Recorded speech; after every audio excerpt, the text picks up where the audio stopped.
48-49 घंटा से एक्टिव थे। पिछले 24 घंटे से बाबा उनके फेसबुक पर अपडेट नहीं आया है कुछ, ना डीएम सेज, ना पीएम सेज, ना पारस, ना मेदांता, ना ऑक्सीजन, ना ब्लड प्रेशर, ना कुछ नहीं है किडनी। यानी कहीं ना कहीं पप्पू यादव को भी एहसास हो गया है कि मोहरा बनाया जा रहा है उनको। अब इन सब चीज़ों के बाद पप्पू यादव वाला एक जो एपिसोड आ गया नमन जी, वो लालू प्रसाद को कहीं ना कहीं डैमेज करता है जी। और इससे पहले भी डैमेज हो रहे थे शहाबुद्दीन वाले प्रकरण में। शहाबुद्दीन वाले प्रकरण में AIMIM कुछ ज़्यादा ही एक्टिव हो गया था। आपकी बात जो आपने उठाया है आज नमन जी, मैं आपको एक और चीज़ बता दे रहा हूँ कि एक बड़े पत्रकार ने भी आपकी बात को कोट किया है जी। अभिषार शर्मा ने सेम आपकी बातों को कोट किया है और ये बात अब सोशल मीडिया पे बड़ी तेजी से तैर रही है कि नीतीश का डर राष्ट्रीय स्तर के नेता बनने से हटाने के लिए केजरीवाल, मायावती और सबको न्योता भेजे थे। जी बिल्कुल बिल्कुल। और सारे विपक्ष नेताओं को यहाँ जमावड़ा लगाया गया था, इसलिए कि आप देखिए और डरिए मत, आपके साथ है सब जी। लोग मैंने गलती नीतीश ने की, अगर ये गलती है पप्पू को गिरफ्तार करना तो नीतीश ने की, लेकिन क्या खामियाजा जाला है उनको भुगतना पड़ेगा। अब इन सब बातों में नमन जी अचानक से लालू प्रसाद को लगा कि कहीं ऐसा ना हो कि जो हमने पूरी जमीन तैयार की है उस जमीन पर कोई और आकर के अपना झंडा बैनर गाड़। बिल्कुल। नमस्कार, भारत लाइव देख रहे हैं आप। 7 बज गए हों घड़ी में।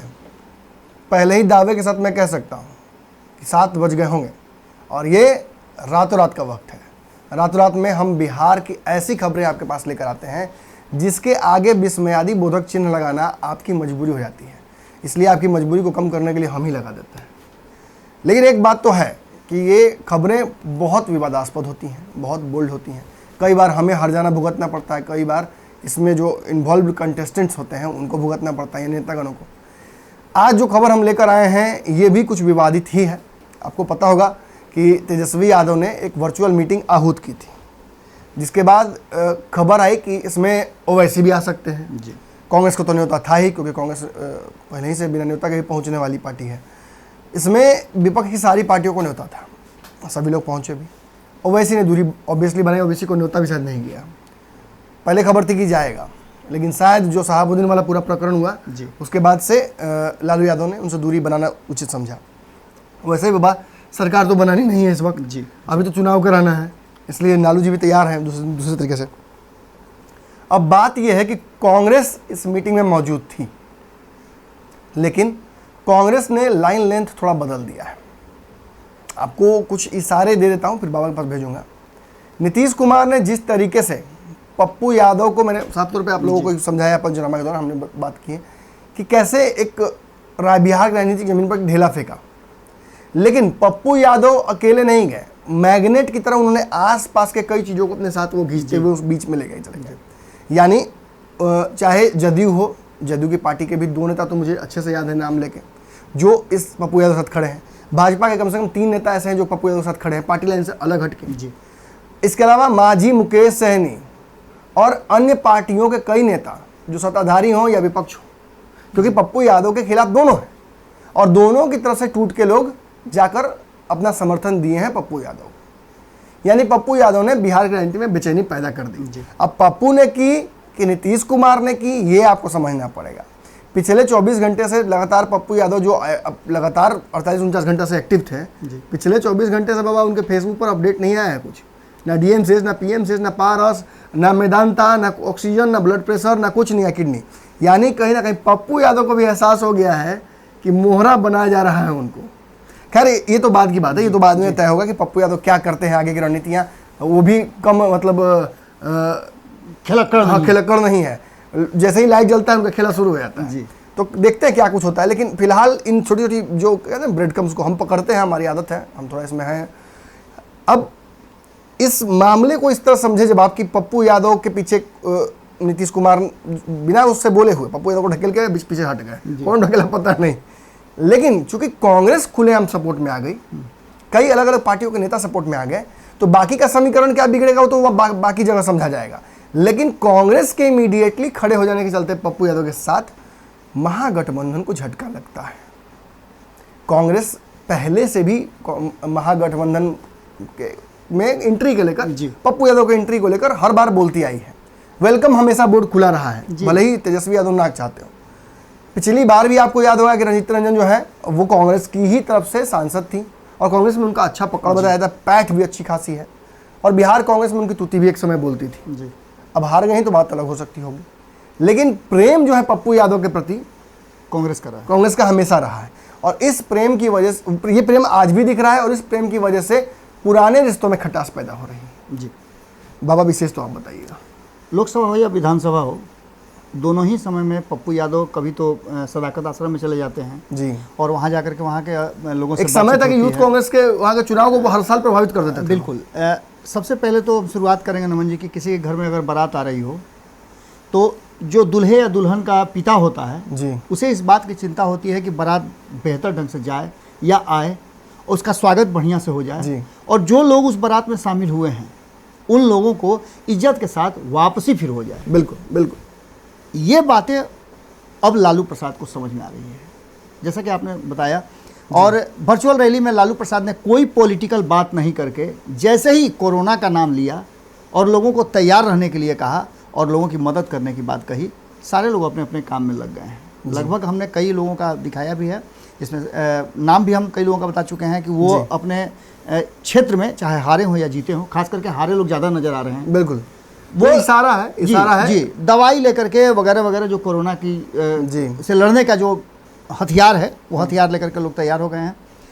अब इन सब चीज़ों के बाद पप्पू यादव वाला एक जो एपिसोड आ गया नमन जी, वो लालू प्रसाद को कहीं ना कहीं डैमेज करता है जी। और इससे पहले भी डैमेज हो रहे थे शहाबुद्दीन वाले प्रकरण में। शहाबुद्दीन वाले प्रकरण में AIMIM कुछ ज़्यादा ही एक्टिव हो गया था जी, क्योंकि ये लोग उसमें शामिल भी हो गए थे, मिल भी लिए थे और खास करके थोड़ा सा लालू यादव के निकलते ही माहौल ऐसा बना दिया गया कि उनका फायदा ना हो सके, नुकसान खूब हो। जी, इन सब बातों को लेकर शहाबुद्दीन का वो ट्वीट असहज ही याद आ जाता है कि कैसे ट्वीट, आप ही बताइए बाबा बेहतर उस ट्वीट को। नमन जी, ये अक्टूबर का ट्वीट था जी, अक्टूबर 2015 का।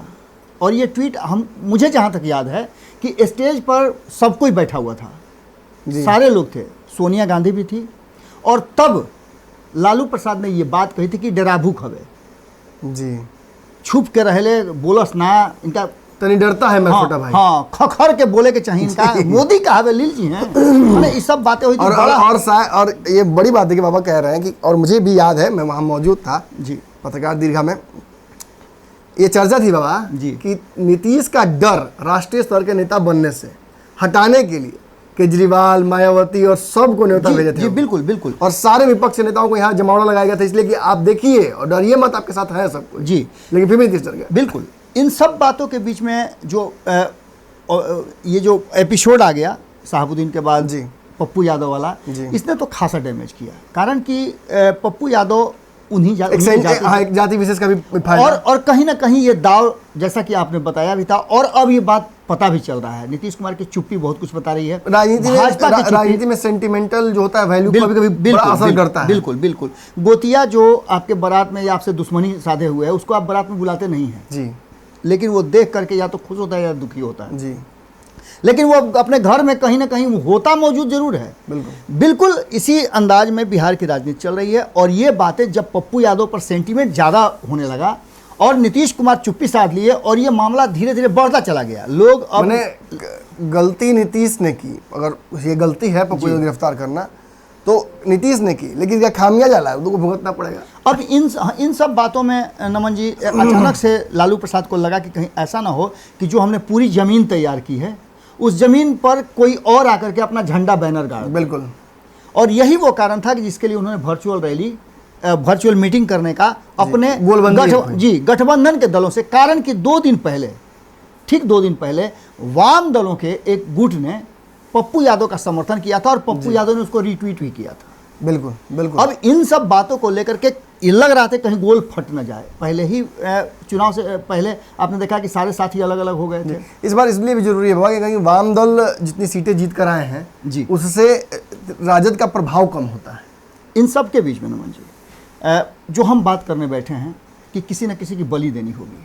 बिल्कुल। एक मामला और एक बात, हालांकि राजनीति में कोई भी चीज़ अस्थायी नहीं होता है और कभी भी कोई अस्थायी दोस्त दुश्मन नहीं होता है और स्थितियां कभी भी बदल सकती हैं, लोग की मानसिकता बदल सकती है। सत्ता और कुर्सी की लड़ाई ऐसी होती है कि कुर्सी के लिए कुछ भी आदमी सेक्रीफाइस कर देता है।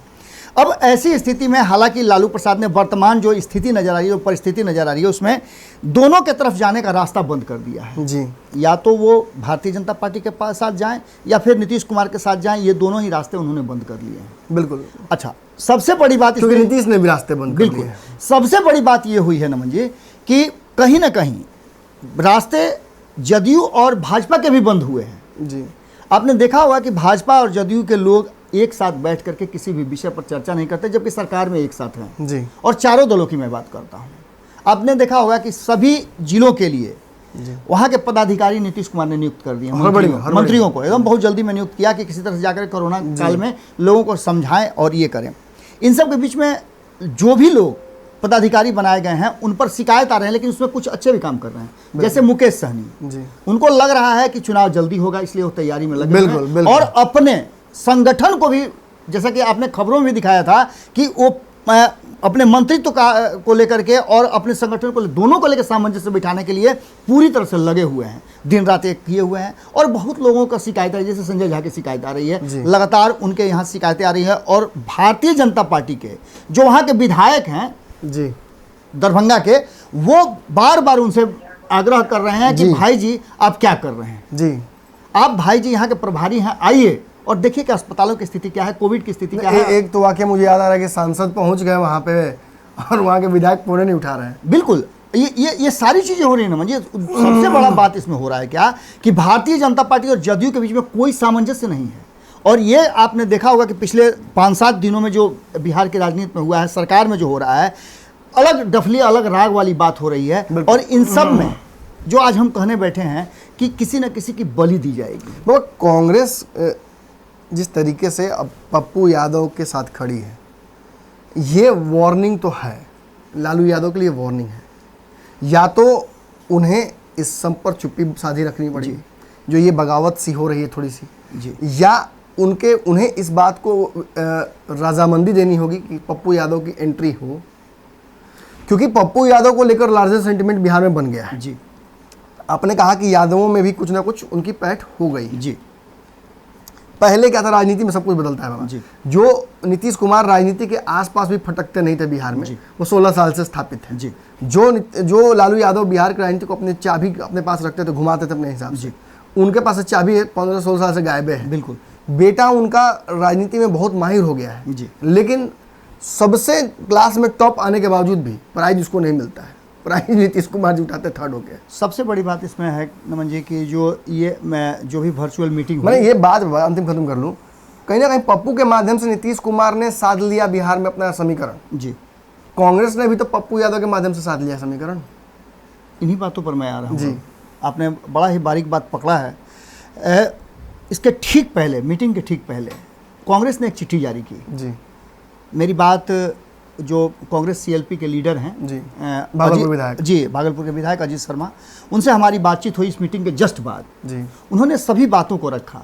इन सब के बीच में उन्होंने कहा कि मैंने ही चिट्ठी वो आगे बढ़ाया है जी। और नीतीश कुमार को हमने चिट्ठी लिखी है जी कि नीतीश कुमार जी, हम बिहार में निकल रहे हैं, अस्पतालों की स्थिति देखने निकल रहे हैं, कोरोना में क्या कुछ कर रहे हैं आप वो देखने निकल रहे हैं, और हम आप ही को रिपोर्ट करेंगे। धप्पा मारने निकल रहे हैं, अब समझिएगा। अच्छा, रिपोर्ट करेंगे नीतीश कुमार को जी, हम आप ही को रिपोर्ट करेंगे। ये बहुत बड़ी बात है। माने इसका रिपोर्ट लालू यादव को नहीं जाएगा जी, नहीं, असाइनमेंट लालू का रिपोर्टिंग होगा नीतीश जी को। बिल्कुल, नीतीश कुमार को रिपोर्ट करेंगे और आपको खामियां और कमियां बताएंगे जी। ये हमारे आपके ये तो कंस्ट्रक्टिव क्रिटिसिज्म हो गया, इससे तो नीतीश को फायदा होगा। बिल्कुल फायदा होगा। यही वो चीज है, यही ढेला फेंकना कहता है, जिसको आप कहते हैं कि ढेला फेंक करके चेक करना, वही होता है। आप जब ढेला पेड़ पे फेंकिएगा, अगर फल लगा हुआ तो फल आएगा, नहीं तो पत्ता तो जरूर आएगा। बिल्कुल बिल्कुल। अब ऐसी स्थिति में उनसे जो हमारी बातचीत हो रही थी, उन्होंने 2 बातें बहुत स्पष्ट ढंग से कही। एक तो कहा कि पिछले साल नीतीश कुमार ने हमसे 50 लाख रुपए मांगे कोरोना के लिए, क्या हुआ उसका कोई हिसाब नहीं उन्होंने दिया जी। उन्होंने पीएम केयर फंड की बात की थी, उसका भी कोई हिसाब किताब नहीं हुआ। सबसे बड़ी बात उन्होंने कहा कि 2 करोड़ रुपए जो हमारी निधि से लेने की, 3 करोड़ रुपए हर साल हमें मिलते हैं, जिसमें से 2 करोड़ रुपए देने की बात कोरोना के काल में की गई थी। हमसे बिना कॉन्सेंट लिए हुए वो पैसे ले लिया गया जी, और हम उसको देने के लिए तैयार हैं, कोई दिक्कत नहीं है। लेकिन इसमें कम से कम इतना होना चाहिए कि हमारे अनुशंसा पर ये पैसा खर्चा हो, ये बातें होनी चाहिए। बहुत बारीक बात है, और यही वो कारण है। कई क्षेत्रों के साथ दुर्भावना देखी जा सकती है, जहां जीते नहीं है एनडीए के प्रत्याशी, वहां खास तौर पे दुर्भावना देखी जा रही है। इन सब के बीच में जो बातें हो रही थी और जो चर्चाएं चली, उन चर्चाओं के बीच में एक बात तो स्पष्ट नजर आया कि पप्पू प्रकरण के बाद और खास करके शहाबुद्दीन प्रकरण के बाद जी, कहीं ना कहीं बिहार के राजनीति में जो एक बड़ा ओहदा, एक बड़ी कुर्सी बार बार कुशन दे रहा था उनका आरजेडी का जो साथी दल था, वो कहीं ना कहीं इस बात को लेकर के अब थोड़ा सा हिला डोला है कि स्थिति पहले जैसी नहीं रह गई है जी। और ये बड़ी सेंधमारी है जिसको लेकर के नीतीश कुमार, अगर आपने जिस तरह का बात कही और उसकी चर्चा पूरे आप देखिए कि राजनीतिक घरानों में और मीडिया घरानों में होने लगी है, जो आपने शुरू में खबरें निकाली और जिस तरह से आप छांट करके उसको खोज करके बीन करके लाए, और आपने बताया कि नीतीश कुमार ने एक बड़ा दाव चल दिया है, ये दाव असरकारक है और बिहार के राजनीति तो बड़े-बड़े अखबार और मैगजीन भी छापे। बिल्कुल, मैंने भी कई अखबारों में पढ़ा और कई लोग चर्चा इस बात की कर रहे हैं, कई पॉलिटिशियंस ने चर्चाएं की है। इन सब में आपको एक और बात मैं बता दूं कि ये तो एक चर्चा हो गई कि जिसमें कांग्रेस की क्या स्टैंड है। अब वाम दलों का स्टैंड क्लियर है नमन जी। उसने तो सीधी तौर पे लालू प्रसाद और तेजस्वी यादव को कटघरे में खड़ा किया है कि विपक्ष में आप पप्पू यादव को मानते हैं कि नहीं मानते हैं। बिल्कुल, अगर वो सत्ता में नहीं है तो विपक्ष में ही है। बिल्कुल, और विपक्ष में उनके पास सीट हो या नहीं हो, वो सरकार की कमियां निकाल रहे हैं तो हमारे विपक्ष का हिस्सा है। ऐसी भी नहीं ऐसी बातें, क्योंकि इससे पहले भी अगर आपने देखा होगा तो उपेंद्र कुशवाहा यही काम कर रहे थे जी। 2020 में जब वो हिस्सा नहीं बने थे जी, नीतीश कुमार के दल का, तब से पहले वो यही काम कर रहे थे, वो तेजस्वी यादव का ही काम कर रहे थे, बिल्कुल इसी तरह का काम कर रहे थे। उनको आपने कुशन दिया और पप्पू यादव की स्थिति में आप क्यों नहीं किए? ये बड़ा एक आरोप था आरजेडी पर। उसके पीछे भी कारण बताया गया था कि कहीं ऐसा तो नहीं कि आप अपने लिए थ्रेट समझते हैं पप्पू यादव को। बिल्कुल बिल्कुल। इसके बाद जो सबसे अंतिम बात मैं कहूँगा और बात खत्म करूँगा कि जब हमारी बात AIMIM के प्रमुख बिहार के हुई तो उन्होंने साफ तौर पे कहा, सारी बातों को कहते हुए उन्होंने कहा कि अगर विपक्ष के रूप में हमें खोजा जाता है तो बिहार के लिए हम 24 घंटा तैयार हैं जी, हम हर कुर्बानी देने के लिए तैयार हैं। आज हमारी स्थिति है, अभी भी बाबा कहीं ना कहीं धृतराष्ट्र वाली बात मुझे याद आ जा रही है नया सी।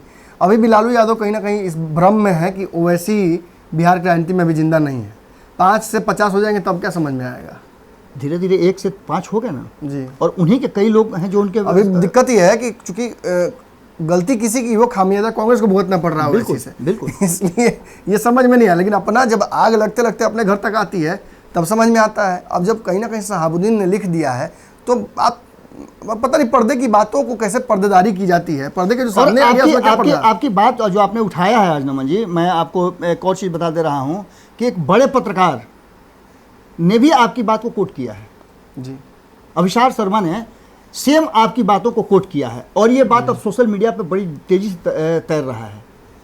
जो कोट आपने किया है 15 अक्टूबर वाला जो ट्वीट है जी, 5 अक्टूबर 15 वाला जो ट्वीट है, उस ट्वीट को अब पूरे सोशल मीडिया में वो पूरी तरह से तैर रहा है। लेकिन इन सब के बीच में जब हमारी AIM के प्रमुख से बातचीत हुई, उन्होंने साफ तौर पे कहा कि 3 बातें ऐसी है जिस पर विपक्ष के जो लोग हैं, जो विपक्ष को लीड कर रहे हैं, उनको ध्यान में रखना चाहिए। पहली तो ये कि विपक्ष में जो व्यक्ति काम कर रहा है, जो सेवा कर रहा है, उसके साथ सभी को खड़ा होना चाहिए। और दूसरा, अगर नीतीश कुमार को और भारतीय जनता पार्टी को, जो कि इस पूरे देश को बर्बाद कर रही है, बिहार को ही बर्बाद कर रही है, मैंने पूछा कि इसमें गलती किसकी है, तो उन्होंने कहा गलती तो सरकार की है। मैंने पूछा कि आप विपक्ष की, बोला कि बिल्कुल विपक्ष की भी गलती है। अगर हम नहीं अब उनकी खामियां निकाल पा रहे हैं और उसको सही प्लेटफॉर्म पे नहीं रख पा रहे, एकजुट नहीं है, तो इसका मतलब है कि कहीं ना कहीं कमी हमारी भी है और हमारी कमी के बाद ये स्थिति सामान्य हो गई है। तो देखिए, बड़ी बात यह है कि जो कांग्रेस, जो बच्चा फेल होने के डर से बाप के सामने नहीं आ रहा था, चुप बैठा हुआ था कहीं लुकाकर, वो भी सामने आने लगा है। मतलब समीकरण बदलने लगे हैं। बिहार में वैसे भी देखिए, चुनाव के दौरान मैंने स्पष्ट आप लोगों से कहा था, मैं सच पैदा पत्रकार भी था जिसने ये रिस्क लिया था कि तेजस्वी यादव मुख्यमंत्री नहीं बन रहे हैं, ये जानते हुए कि मुझे गाली पड़ेगी, और गालियां पड़ी भी। लेकिन बाद में फिर वही लोग हमारे चैनल के नियमित दर्शक हैं और हमारे चैनल का सहयोग भी हर महीने 2000, 4000, 5000 करते हैं। धन्यवाद उन लोगों को सत्य के साथ खड़े होने के लिए। कांग्रेस तब भी ये दावा कर रही थी, और कई जगहों तो मैंने सुपौल जगह पे तो मिन्नत रहमानी लोग तो साफ कह रहे थे कि हमको हरवाने के लिए कांग्रेस यहाँ मेहनत कर रही है, माफ कीजिएगा, राजद मेहनत कर रही है।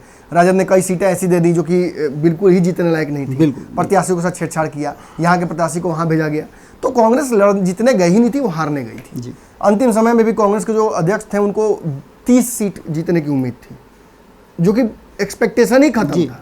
तो 20-19 जीत के लाए तो कौन सा बड़ा बात है, मैं तो कहा था 20 से ऊपर नहीं जाएंगे। अगर वो सामने खड़ी हो जा रही है लालू यादव के, मजबूत लालू यादव के जो बाहर निकल गए हैं, तो समीकरण बदलने वाले हैं, समझ लीजिए। अगले खबर में मुलाकात करते हैं आपसे। आज की रात में इतना ही। इस चैनल पर बेबाक खबरों के लिए लगातार हम जाने जाते हैं। अगर आप नए हैं तो आप यहाँ थोड़ा दिन इंतज़ार कीजिए, बैठिए, हमसे बातचीत कीजिए कमेंट के माध्यम से। बहुत इंटरेस्टिंग अंदर की खबरें निकाल कर लाते हैं, और हमें डर किसी चीज़ से लगता नहीं। तो आपका साथ चाहिए। से सरोकार रखेनी तो सब्सक्राइब बटन दबा के चैनल के सब्सक्राइब कर ली। ओजे एगो घंटी बा, ओकरा बटन दबा देला से कुल सटीक और मारक खबर रुआ मुफ्त में मिल जाई। अगर रुआ पत्रकारिता के हमनी के नया प्रयोग में सहयोग कर चाहतानी तो ज्वाइन बटन दबा दी। पेटीएम नंबर नोट कर ली 9386816700। धन्यवाद।